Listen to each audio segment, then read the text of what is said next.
Welcome back. As the war with Iran continues, Americans are feeling the strain on their wallets. But the Trump administration insists high prices are temporary and the fighting is necessary for the greater good. This is why President Trump needed to act now to stop the killing of American soldiers, to stop the destabilization in the region, and to end Iran's ability to threaten energy markets. Yes, we go through this period of short-term disruption, but better to do it now than to have a nuclear-armed Iran. Rising prices are only adding to economic stress for voters, for everybody. So, Kevin, how big of a problem is this for Republicans in the next few months? Well, this is the biggest political gamble probably of the century, or since maybe the Iraq War, I guess. But, everything hinges on the success of this and whether or not Republicans will hold fast. Right now, they are. Members of the House and Senate have basically stayed loyal to the mission right now. Hi, buddies. Adam is here. After months of appearing powerless, the Senate has shifted. They're forcing votes, demanding public testimony, and threatening to stall the entire chamber. The central question driving it all, the one the White House refuses to answer. What is the legal basis for the Iran war? As I announced earlier, based on preliminary conversations between the United States and Iran over the past 2 days, I've directed the Department of War to temporarily postpone planned strikes against major energy and electricity targets in Iran. My whole life has been a negotiation, but with Iran, we've been negotiating for a long time. And this time, they mean business. And it's only because of the great job that our military did is the reason they mean business. They want to settle, and we're going to get it done, I hope. But I would say there's a very good chance. And it began when I said that I won't be. We were planning tomorrow on shooting down some of their power plants, and we're going to hold that up. Hopefully we won't have to do it, and hopefully we can make a deal that's good for all of us. This is not political theater.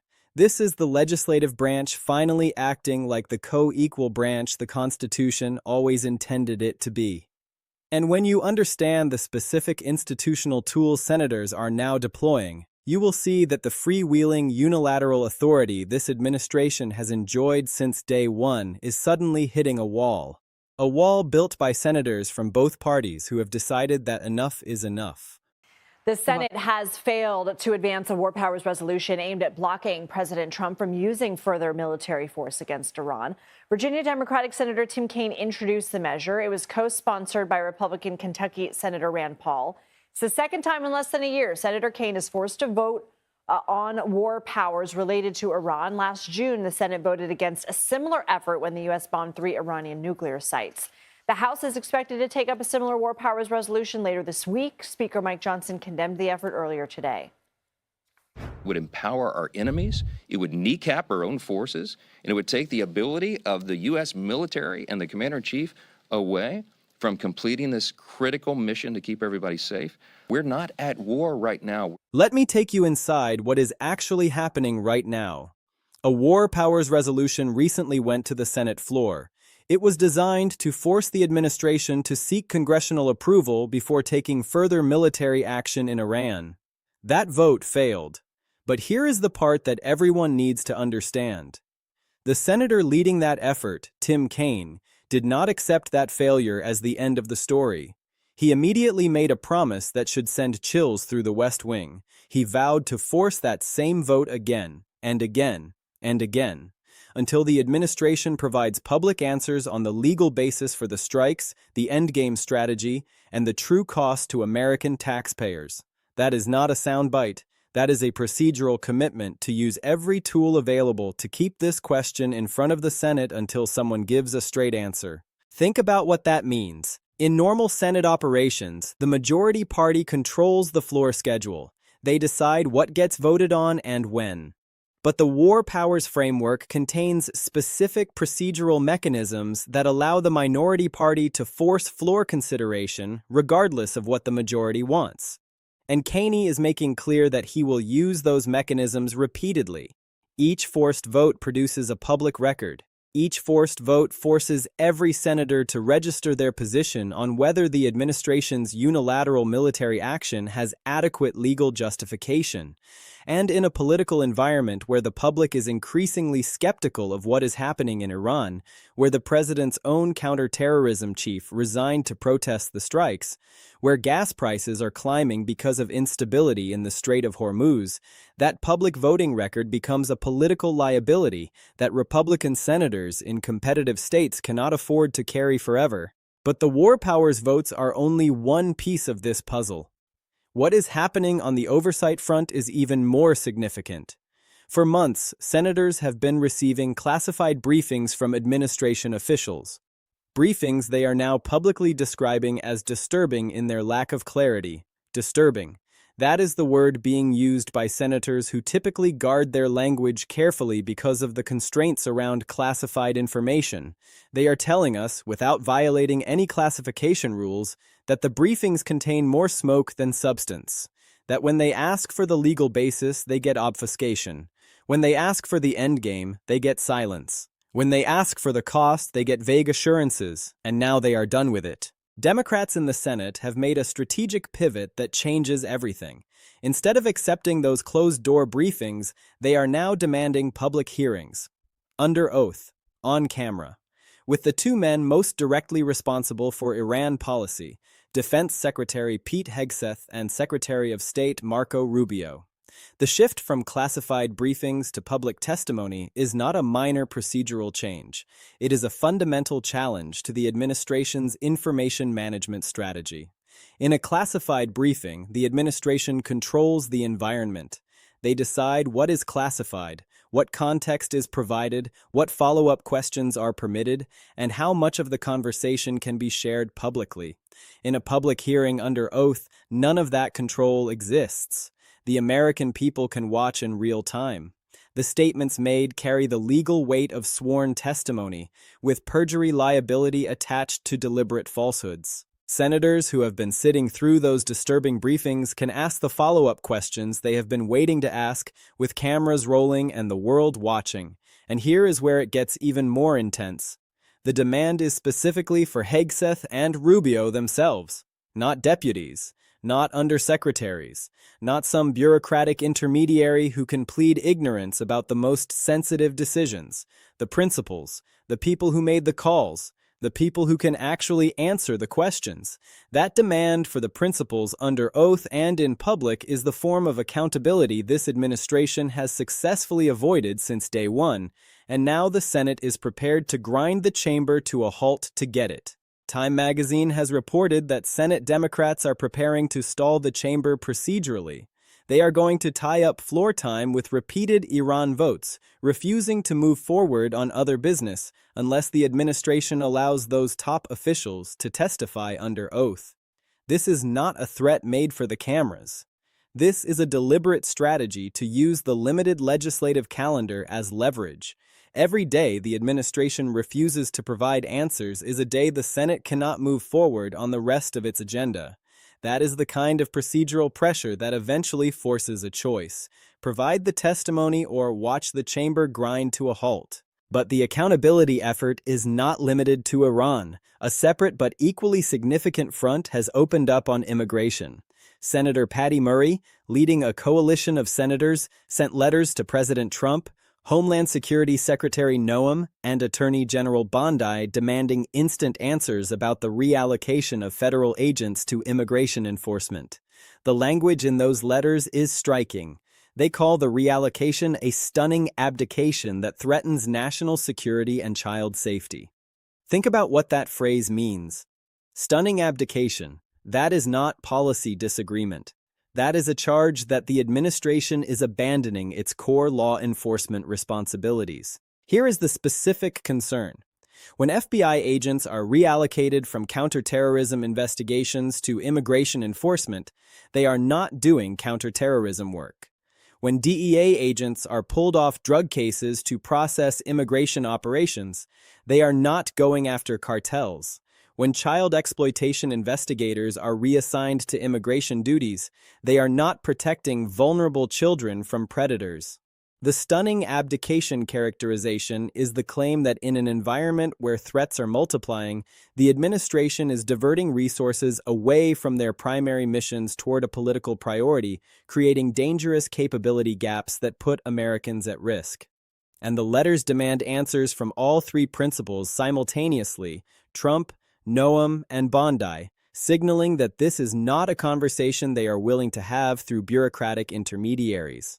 Now let's talk about what might be the most politically significant element of the entire oversight story: a Republican voice joining the transparency calls. Lisa Murkowski, a Republican senator, has publicly backed demands for more transparency on Iran. She is not necessarily supporting the specific war powers resolutions that would formally constrain the president's authority. She is not breaking with the administration on the underlying policy. But she is saying that the American people deserve answers. They deserve to know what the strategy is. They deserve to know why gas prices are rising. They deserve to know the legal basis for military action. And that measured position, backing transparency without breaking on policy, is the precise entry point that creates permission for other Republican senators to do the same. Every Republican voice that joins the Transparency Coalition changes the political dynamic. It strips away the partisan shield that the administration has been using to characterize all oversight as Democratic opposition. When a Republican senator says she wants answers, the administration can no longer dismiss the questions as political games. The cracks in the wall of Republican silence are forming, and with each new crisis, each new question, each new headline about gas prices and Strait of Hormuz instability, those cracks are only going to widen. Which brings us to the gas prices dimension. This is the link between foreign policy accountability and kitchen table economics that makes the oversight fight politically durable. When gas prices rise because of uncertainty in the Strait of Hormuz, when those prices hit every driver at the pump, the connection between presidential decision-making and daily economic impact becomes impossible to ignore. Senators demanding to know why gas prices are soaring and what the real Iran strategy is are connecting the foreign policy question to the economic question in ways that resonate with voters across the political spectrum. Voters who may not care about war powers procedures, but who definitely care about what it costs to fill their tank every week. That framing makes the oversight fight impossible for the administration to manage through political messaging alone. So, where does all of this leave us? Let me give you 4 clear points that capture the full picture of what is happening in the Senate right now and what we need to watch going forward. The commitment to repeated votes is more significant than any single vote outcome. A failed war powers resolution is a single moment. The administration can declare victory and move on. But a sustained commitment to forcing that same vote again and again changes the political calculus entirely. Each additional vote is another opportunity for senators to recalculate the cost of continued support. Each additional vote produces another public record. Each additional vote happens in a political environment that is deteriorating, with rising gas prices, declining approval numbers, and a counter-terrorism chief who resigned in protest. At some point, for enough senators, the calculation shifts. The public hearing demand is the most direct challenge to the administration's information management strategy. The classified briefing format has allowed strategic obfuscation. Public hearings under oath with cameras rolling strip away every layer of control. The administration's response to that demand will tell us everything about whether the Senate's accountability tools can actually compel the transparency they are seeking. If Hegseth and Rubio agree to testify publicly, it will be the most significant accountability moment of the entire second term. If they stonewall, it will trigger the procedural slowdowns that bring the chamber to a halt. The Murkowski transparency signal is the crack in the wall that changes everything. It establishes that the bipartisan accountability coalition that has been forming across tariffs, Greenland, and oversight fights is now extending to Iran. It creates permission for other Republican senators to make similar measured signals. Each additional Republican voice adds to the bipartisan character of the oversight pressure, making it harder for the administration to dismiss as purely partisan opposition. And the availability of that entry point Backing transparency without breaking on policy means the coalition can grow without requiring a full break with the administration's position. Here is what we need to watch in the coming weeks. Watch the administration's response to the public hearing demand. That will be the most consequential immediate development. Watch for additional Republican senators joining Murkowski in backing transparency. The size of that coalition will determine whether the pressure becomes overwhelming. Watch the gas price trajectory. If prices continue to climb, the connection between Iran policy and economic pain becomes more visible to more voters, accelerating the political timeline. And watch the Strait of Hormuz situation. Any escalation there will intensify every aspect of this oversight fight.